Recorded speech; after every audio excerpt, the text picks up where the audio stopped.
Have you ever sat at your kitchen table with a hot cup of coffee, looking out the window, and thought to yourself, why does making new friends feel harder now than it used to? You're not alone in that feeling. Many people in their 60s, 70s, and beyond wrestle with the same quiet question. Maybe you've moved to a new place, maybe old friends have drifted away, or maybe the energy it once took to build new connections just doesn't feel the same anymore. You might look around and wonder if everyone else has it figured out, the lunches, the phone calls, the group chats. But the truth is, behind many closed doors, there are people just like you, kind, thoughtful, and full of life, who are quietly longing for deeper connections. And that's where today's conversation begins. We're going to explore the real, often unspoken reasons why making friends feels hard, especially as we get older. But we're not just listing problems. We're going to look at each challenge through a lens of timeless wisdom, one that values clarity, self-awareness, and practical tools for living well. This isn't about forcing yourself to be someone you're not. It's about honoring who you are and learning how to connect with others in a way that's genuine and sustainable. So let's begin with one of the biggest reasons people struggle to make friends. And it's one you might be familiar with: shyness or introversion. Now, there's a big difference between being shy and being introverted, but often they overlap. You might feel uncomfortable in large groups or hesitant to strike up a conversation with someone new. Maybe you've told yourself, I'm just not good at this, or I never know what to say. But here's a fresh perspective. What if that quiet nature of yours isn't a weakness, but a quiet strength? Maybe it's time to embrace who you are, to accept the unique qualities that make you you. Your introversion isn't something that needs fixing. It's a way of seeing the world more deeply. It's the ability to listen, to observe, to connect on a level that many others miss. If you find social situations draining or overwhelming, that doesn't mean you're broken. It means you might need to approach friendships differently. Instead of wide social circles and constant interaction, maybe you thrive in one-on-one conversations, slower-paced meetups, or small, consistent gatherings. That's not less than, it's simply different. And once you stop judging yourself for it, you'll find it's much easier to show up just as you are. You can start small. Say hello to someone at the cafe. Compliment someone's book choice at the library. Share a smile with a neighbor. Each small moment is like a seed. It may not bloom right away, but it lays the groundwork for something real. And when the fear of judgment creeps in, because it will, remember this simple truth: you control your actions, not others' reactions. Your job isn't to impress. It's to be present, be sincere, and let the rest unfold naturally. Now, even if you're comfortable striking up a conversation, another challenge might be holding you back, and that's trust. Trust is one of those invisible barriers that can feel like a wall around your heart. Maybe someone betrayed your confidence in the past. Maybe you've seen friendships turn sour, and now you wonder if it's even worth the effort. You're not being negative, you're being cautious. But in that caution, we often build walls so high that no one else can reach us. Life is full of unpredictability, and people, being human, are imperfect. It's important to know your values and stay rooted in them, even when others disappoint you. That doesn't mean you throw your trust around carelessly. It means you learn to trust yourself first. Know your boundaries. Know your red flags. But also know when to open the door, just a little, to let someone in. Trust isn't about being naive. It's about giving others a chance to show who they are, one action at a time. It's not a test, and it's not a gamble. It's a process. You don't need to share your life story with someone in the first 5 minutes. But maybe you share a memory, or an opinion, or just a quiet moment, and you see what they do with that. That's how trust is built. Not all at once, but slowly, like a bridge being laid plank by plank. And if someone breaks your trust, that hurts. But it doesn't have to define you. One broken bridge doesn't mean the road is closed forever. It means you're wiser now, stronger, more attuned to who you are and what you need. Friendships at this stage in life aren't about quantity, they're about depth. You've been through enough to know what really matters. You're not looking for drinking buddies or social climbers. You're looking for people who show up, people who understand the value of time, honesty, and shared silence. And those people do exist. They may be fewer and farther between, but that just makes them all the more precious, like gems in a world of glitter. So if you're watching this and nodding along, feeling a mix of hope and hesitation, I want you to hear this clearly. There's nothing wrong with you. You're not too old to make new friends. You're not too quiet, too cautious, or too late. The world needs more people like you, steady, sincere, and thoughtful. The kind of friend who listens. The kind of friend who stays. The kind of friend others are hoping to meet. Sometimes making friends feels like standing at the edge of a dance floor, watching others move to a rhythm you can't quite hear. You want to join in, but you're not sure how or where to even begin. This isn't because you lack warmth or kindness, far from it. More often, it's because the opportunities to connect simply aren't showing up the way they once did. Maybe you've retired recently, and those everyday interactions at work, the hallway chats, the lunchroom banter, are now just memories. Or perhaps you've downsized your home, moved to a new city, or even started over in a retirement community. Whatever the reason, the natural flow of social life can quietly dry up, leaving us wondering where all the people went. This is where a gentle but powerful truth comes in. While we can't control every event or environment, we can choose how we engage with the world around us. In other words, if the opportunities aren't there, we can create them. And that creation doesn't have to be grand. It can be as simple as saying yes to something new. You might start by volunteering, maybe at the local library, food pantry, or animal shelter. Not just because it's good for the community, but because it's a way to meet others with shared values. Or perhaps you sign up for a class or a book club, something that sparks your curiosity and connects you with people walking the same path. When you contribute your time and energy, you're not just helping others, you're weaving yourself into the social fabric of something meaningful. The same goes for faith communities, walking groups, senior centers, or even online gatherings. The key is not to wait for connection to find you, but to move toward it, gently, consistently, with intention. You may not meet a lifelong friend at your first event, but you will have shown up, planted a seed, and taken a step toward connection, and that matters. Now, what if the door to connection opens, but you're unsure how to walk through it? That brings us to another quiet barrier, the feeling that you're just not very good at socializing anymore. Maybe you tell yourself, "I'm out of practice," or "I never know what to say." And truthfully, after years of routine and familiar faces, starting fresh can feel intimidating. But here's something most people won't say. Social skills aren't something you're either born with or not. They're learned. And they're relearned, even at 60, 70, 80, and beyond. It's important to practice patience, not only with others, but with ourselves. When you accept that growth takes time, you give yourself permission to start small and start again. Start by being curious, not about what to say next, but about the person in front of you. Ask questions with genuine interest. Listen not just to respond, but to understand.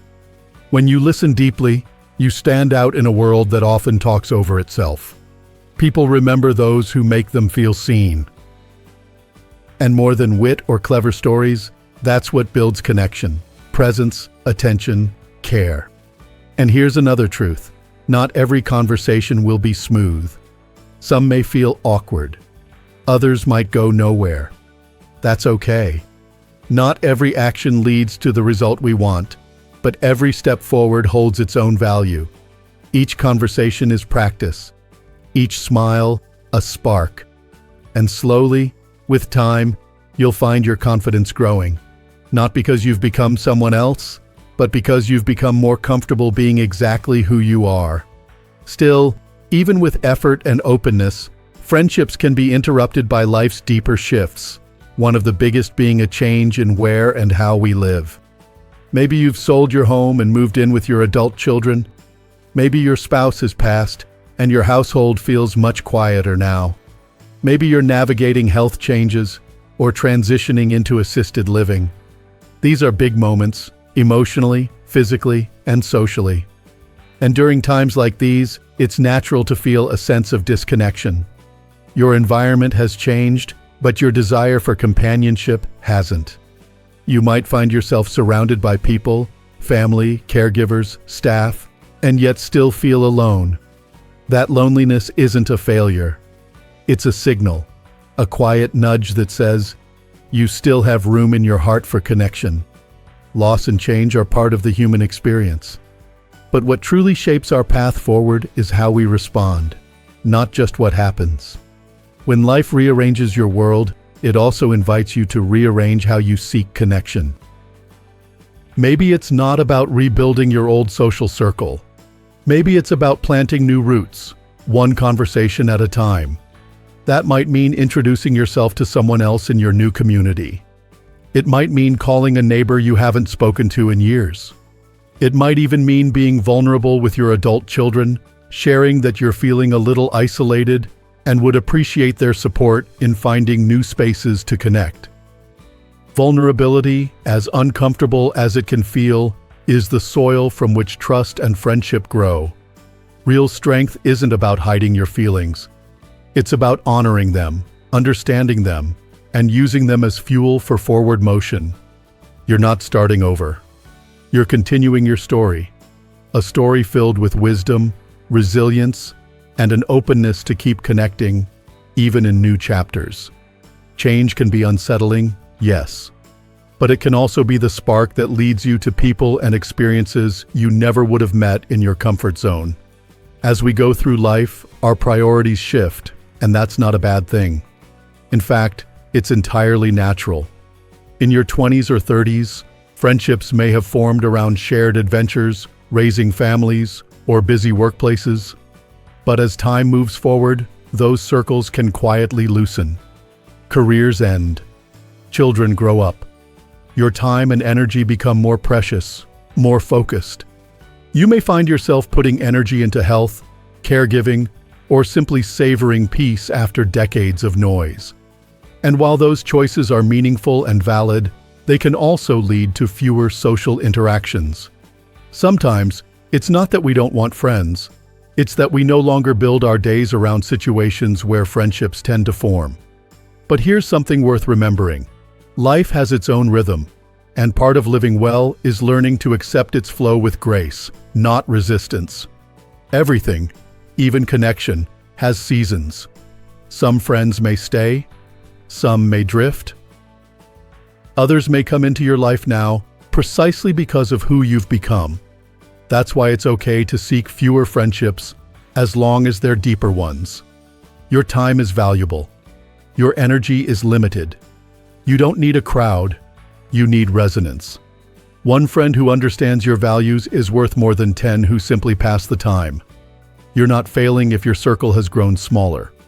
You're evolving, and your friendships can evolve with you.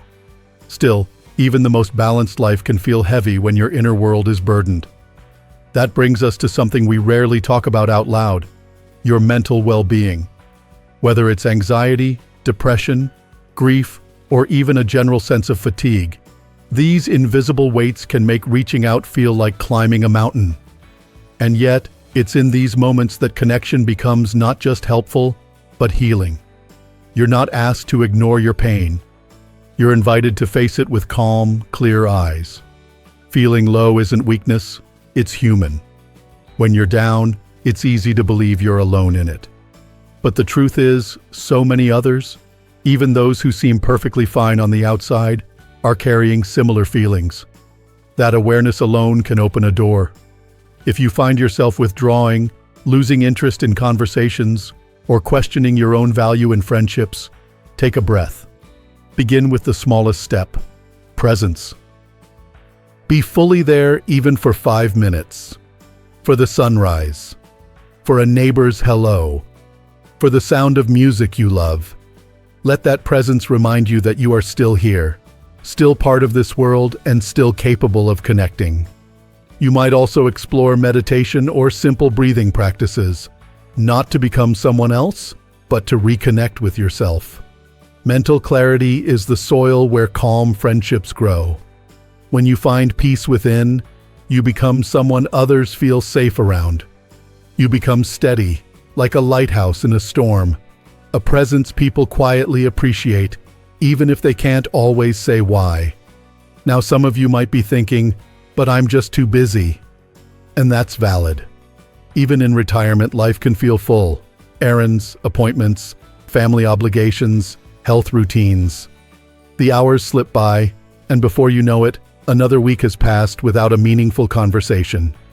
But this is where intentional living becomes crucial. It's not about having more time. It's about choosing how we use it. Like a sculptor chiseling stone, we can shape our days with purpose, making space for what truly matters. That might mean 5 minutes to check in on a friend, a walk with someone instead of alone, or lunch shared instead of rushed. You don't need to overhaul your schedule. Just weave connection into what already exists. Invite someone to run errands with you. Start a phone call while folding laundry. Turn daily moments into shared experiences, because those small moments are where friendship quietly blooms. And finally, one of the most overlooked reasons friendship can feel hard: differences in interests. As we age, our hobbies, habits, and opinions may evolve in ways that feel worlds apart from others. Maybe you love gardening, and your neighbor loves golf. Maybe your grandchild is into video games while you prefer crossword puzzles. It's easy to think we have nothing in common and walk away. But sometimes it helps to look beneath the surface. The goal isn't to match hobbies, it's to match hearts. You might not love fishing, but you can appreciate someone's patience. You might not understand fantasy novels, but you can respect someone's imagination. Curiosity is the bridge between differences. It says, I may not love what you love, but I care about what matters to you. When you lead with that kind of openness, something beautiful happens. You begin to see how rich and varied the human experience truly is. And in that richness, you may just find a friend in someone unexpected. A friendship not built on shared pastimes, but shared understanding. So here's the truth. Making friends isn't always easy, especially now. But it is always possible. You are not too old. You are not too quiet. You are not too late. Whether you're surrounded by people or spending most days alone, the capacity for connection lives in you. And every smile, every gesture, every act of courage to say hello, it matters. Remember, a good life isn't built on how many people you know, but how deeply you know even a few. Whether you're reconnecting with someone from the past, building a new bond from scratch, or simply starting by showing up as your full, authentic self, that's enough. That's powerful.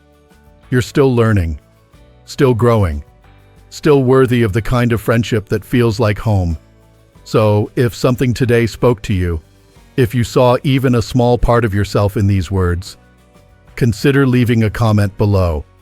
Share your story, your thoughts, or simply tell us whether you consider yourself more introverted, extroverted, or somewhere in between. You never know who you might inspire. And if you found value in this video, give it a thumbs up to help others find it too. Subscribe to our channel for more conversations rooted in ancient wisdom and modern connection. We're here to grow with you, one mindful moment at a time. Here's to friendship, to resilience, and to living your best life at any age. Stay well, stay grounded, and above all, stay connected.